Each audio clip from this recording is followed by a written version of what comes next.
Votre bulletin d'information communale, BIC.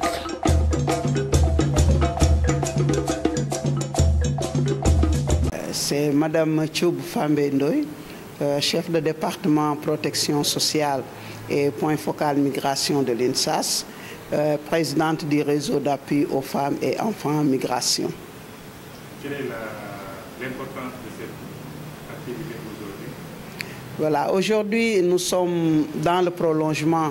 de notre projet qui s'appelle Formation, Formalisation et Facilitation de l'accès au financement, qui est accompagné par la Fondation Frédéric Ebert Tunis à travers Promicfez. Nous avons mis en place le réseau RAFEM qui regroupe les femmes migrantes au Sénégal. Et ces femmes migrantes, on a commencé un processus depuis 2020 avec elles, des processus de renforcement de capacité sur leurs droits, des processus de renforcement de capacité par rapport aux activités génératrices de revenus qu'elles exercent. Et après cela, nous avons passé à la formalisation d'un cadre en termes de structuration comme un GIE pour leur permettre d'écouler les produits de leurs activités génératrices de revenus. Mais dans ces activités-là, nous avons la teinture. Nous avons la fabrication de javel, nous avons la fabrication de savon. Et nous savons tous que les matières premières qui entrent dans la fabrication de ces produits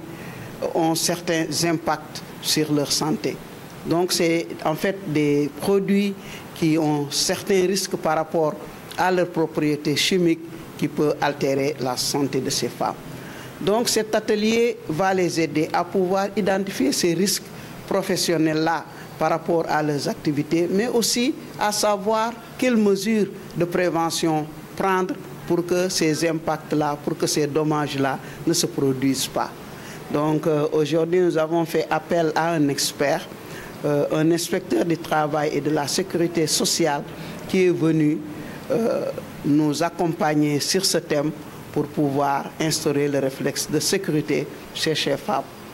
Parce que nous ne voulons pas qu'en exerçant ces activités qui a pour objectif leur autonomisation, leur accès au travail décent, que ces femmes-là puissent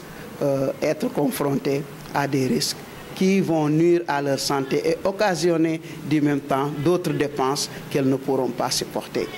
D'autres dépenses qu'elles ne pourront pas supporter pour eux, mais aussi pour leurs enfants et leurs familles.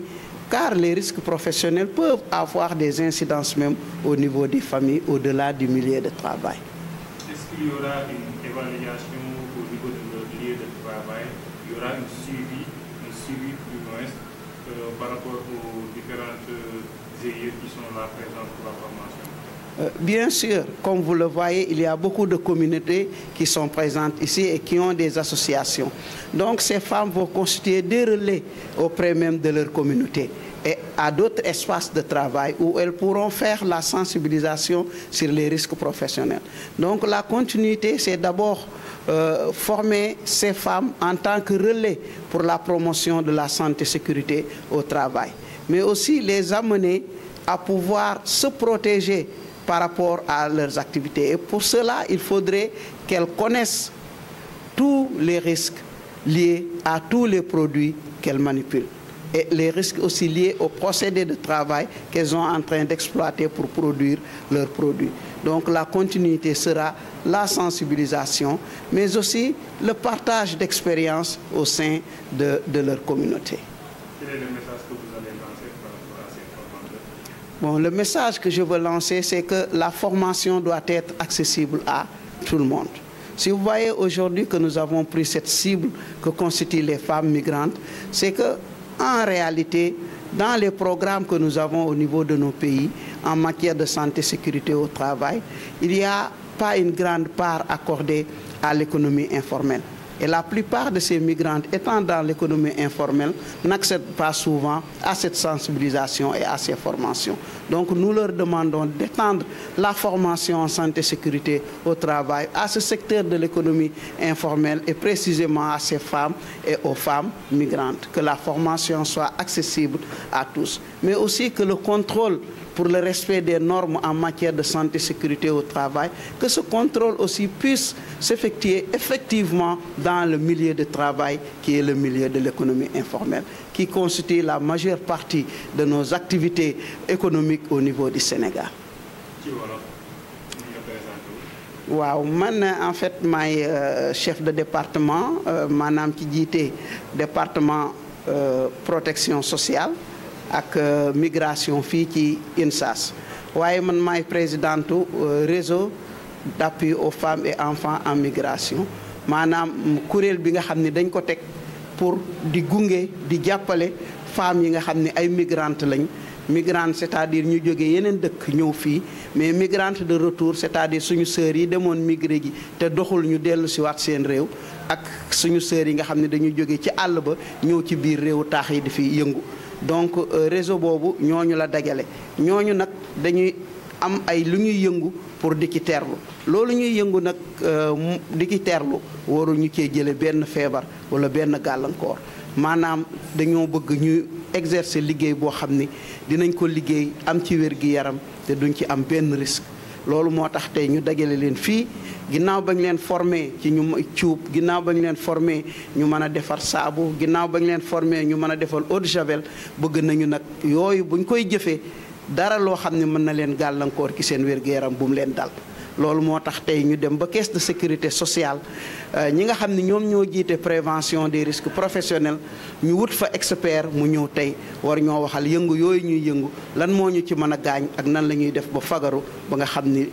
dara loo xam ni day yàq suñu wér-gi-yaram duñ ko ci jële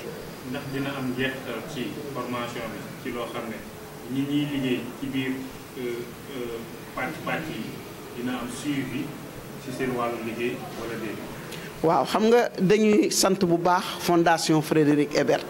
di sant suñu frère Sami Adouani de Tunis bi nga xam ne moo yore Promic Fez di ñu accompagner depuis le début waaye di sant aussi fondation Ebert Dakar nga xam ni moom mooy bras technique am ñoom depuis le début dañu xam ni jigéen ñi jar nañu jàppale surtout jigéen ñi nga xam ni ay migrantes lañu donc lépp loo xam ne ñu ngi koy def dañ koo teg ci un projet boo xam ne dafa am ay étapes ñuy suivre étape par étape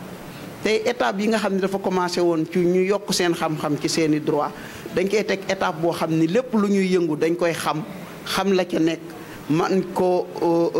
jëfe ni mu ware ba nga xam ne dinañ ci jëlal lu faj seen soxla waaye nag di ko jëfe tamit te mu ànd ak fagaru ba nga xam ni dara luy lore du leen ci jëli te ci étape boobu la ñu toll waaye étape boobu buñ ko passé xam-xam boobu warul yem ci ñoom waruñu ko denc donc képp koo xam ne toog nga fi tey da ngay nekk relais c'est-à-dire am na foo jógee ci communauté da nga dellu ca communauté boobu tasaare fa xam-xam bii nga xam ne tey moom nga fi jële ci sa communauté waaye tamit dinañ am ay sensibilisation yoo xam ne dañ koy defal un plan d'action nga xam ne fépp fu femme migrante nekk di fa yëngu dinañ fa wàcc xool la ngay yëngu ndax am na ay risques bu amee ay risques ñu xamal la ko bu amee ay jumtukaay yoo war a jël pour aaru tamit ñu ànd ak fondation Frédéric Ebert ak wuti yeneen partenaire yu ñu leen wutale loo xam ne moom moo leen di mën a aar ba du ñu jël benn feebar wala benn jàngoro wala benn accident benn ndog ci li nga xam ne moom la ñuy yëngu te di ci terlu. ndax sa message bu mujj. waaw sama message bu mujj mooy di ñaax autorités yi que secteur économie informelle bi nga xam ni ñu bari ci ñi jóge ci yeneen réew Afrique yi ñëw di yëngu ci la ñu nekk dañu gis ni secteur boobu ci mbirum santé sécurité au travail des na lool des na ci ñu leen di former di leen di sensibiliser waaye des na aussi ci inspection nga xam ni contrôle yi muy def ci biir entreprise yi duñ ko def ci lieu yooyu informel bi di yëngoo te lieu yooyu donc dafa am ay risques yu bëree bëri ay gàllankoor yoo xam ni ak ay gaañu yoo xam ni ñiy liggéey foofu dañ ko fay jële donc ñu leen di ñaax ñuy gën a formation bi di ci boole ñooñu ça veut dire formation bi gën a inclusive ñu ciy boole couche yëpp waaye aussi inspection mu seet nan lay def bay wàcc ci liggéey yi nga xam ne informel bi fa lay produire pour di leen xamal yan mooy risques yi mais di leen jàppale aussi ci matériel bi nga xam ne moom la ñu war a aaro merci jërëjëf. Votre bulletin d'information communale, BIC.